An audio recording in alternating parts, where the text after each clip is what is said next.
ಸ್ನೇಹಿತರೆ, ನಮಸ್ಕಾರ. ನಾನು ನಮ್ಮ ಆನ್ಲೈನ್ ಸ್ಟೂಡೆಂಟ್ಸ್ಗೆ ಗುರಿ ಎಷ್ಟು ಮುಖ್ಯ, ಏಕೆ ಮುಖ್ಯ ಅಂತ ಕೇಳ್ತಾ ಇದ್ದೇನೆ. ಇಲ್ಲಿ ಶೈಲಜಾ ಟೀಚರ್ ಇದ್ದಾರೆ. ಶೈಲಜಾ ಟೀಚರು ನಮ್ಮ ಉಳಿದ ಪಾರ್ಟಿಸಿಪೆಂಟ್ಸ್ನು ಕೂಡ ಮಾತಾಡಿಸ್ತಾರೆ. Yes, over to Shailaja. ನಮಸ್ಕಾರ ಸರ್.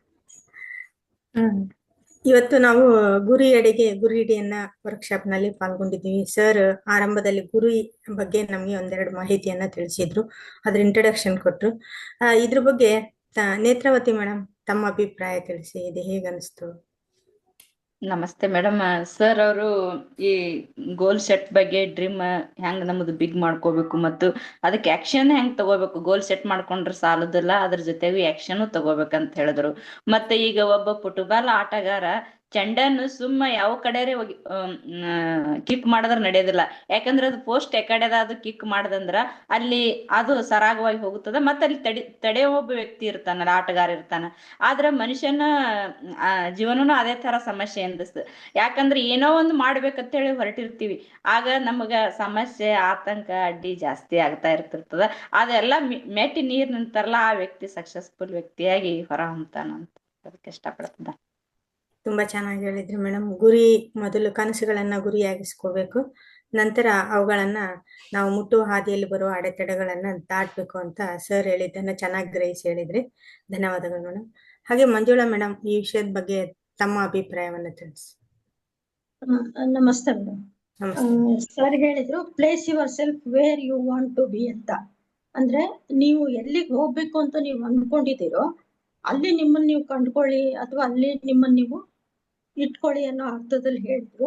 ನಿಜವಾಗ್ಲೂ ಮೇಡಮ್, ನಾವೀಗ ಏನೋ ಗುರಿನೇ ಇಲ್ದೇನೆ ಏನೋ ಮಾಡ್ತೀವಿ ಅಂತಂದ್ರೆ ಸಾಧ್ಯನೇ ಇಲ್ಲ. ನಾವೆಲ್ಲೂ ತಲುಪ್ಬೇಕು ಅಂತ ಇದೀವೋ ಅಲ್ಲಿ ಹೋಗ್ಬೇಕು ಅಂತಂದ್ರೆ ಆ ದಾರಿನಲ್ಲಿ ನಡಿಲಿಕ್ಕೆ ಶುರು ಮಾಡಬೇಕು. ಆ ಪ್ರಾರಂಭದಲ್ಲಿ ನಮಗೆ ಏನ್ ಅಡೆತಡೆಗಳು ಬರ್ತಾವೋ ಅವನ್ನೆಲ್ಲ ದಾಟ್ಕೊಂಡು ಮುಂದೆ ಹೋದಾಗ್ಲೇನೆ ನಮ್ಮ ಗುರಿಗಳನ್ನ ನಾವು ತಲುಪ್ಲಿಕ್ಕೆ ಸಾಧ್ಯ.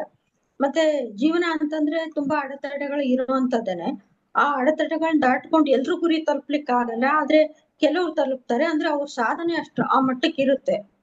ಅಂತ ಸಾಧನೆ ಮಾಡಿದಾಗ ಮಾತ್ರ ನಾವು ಗುರಿ ತಲುಪ್ಲಿಕ್ಕೆ ಸಾಧ್ಯ. ಅದಕ್ಕೆ ಉದಾಹರಣೆಯಾಗಿ ಫುಟ್ಬಾಲ್ ಇದನ್ನ ಗೋಲ್ ಪೋಸ್ಟ್ ಸರ್ ಹೇಳಿದ್ರು. ಆ ರೀತಿನೇ ಮೇಡಮ್, ಅಲ್ಲಿ ಕೂಡ ತಡೆಯೋಕೆ ಒಬ್ಬ ಗೋಲ್ ಕೀಪರ್ ಇರ್ತಾನೆ. ಅವ್ನ್ ಕೀಪರ್ನ ಚಾಕಚಕ್ಯತೆಯನ್ನ ದಾಟಿ ಕೂಡ ನಾವು ನಮ್ಮ ಬಾಲನ್ನ ಇದ್ರ ಪೋಸ್ಟ್ ಒಳಗೆ ಹಾಕ್ಬೇಕು ಅಂತಂದ್ರೆ ನಮ್ಗೆ ಅಷ್ಟು ಪರಿಶ್ರಮ ಮತ್ತು ಜ್ಞಾನ ಇರ್ಬೇಕಾಗತ್ತೆ. ಆ ನಿಟ್ಟಿನಲ್ಲಿ ನಮ್ಮನ್ನ ನಾವು ತಯಾರು ಮಾಡ್ಕೊಂಡಾಗ ಮಾತ್ರ ನಾವು ಅದನ್ನ ಸಾಧಿಸ್ಲಿಕ್ಕೆ ಸಾಧ್ಯ ಮೇಡಮ್. ಎಷ್ಟೇ.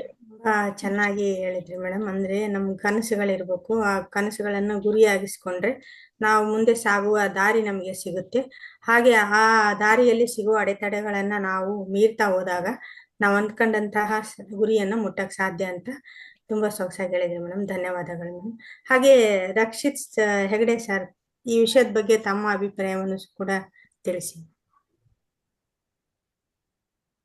ರಕ್ಷಿತ್ ಸರ್, ಅನ್ಮ್ಯೂಟ್ ಮಾಡ್ಕೊ.